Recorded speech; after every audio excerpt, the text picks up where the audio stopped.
2025 August 27వ తేదీ ఉదయం 8 గంటలకు విగ్రహ ప్రతిష్ట, స్వామివారి విగ్రహ ప్రతిష్ట.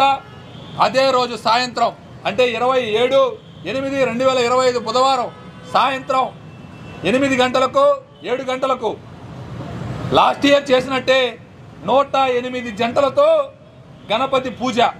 మట్టి విగ్రహాలను తీసుకొని వచ్చి 108 మంది దంపతులకి వినాయకుడి చేత నేరుగా స్వయంభు వారి చేతులతో వినాయకుడికి పూజ చేసే కార్యక్రమం. 28/8/2025 గురువారం అంటే రెండవ రోజు ఉదయం 8 గంటలకు గరిక పూజ. వినాయకుడికి ఎంతో ప్రీతివంతమైనటువంటి గరికతో పూజ. 12 గంటలకు అన్నదానం. పోయినసారి కేవలం ఒక్కరోజు మాత్రమే మా లంబోదర గణేష్ ఉత్సవ కమిటీ వారు అన్నదాన కార్యక్రమాన్ని ఏర్పాటు చేశారు. కానీ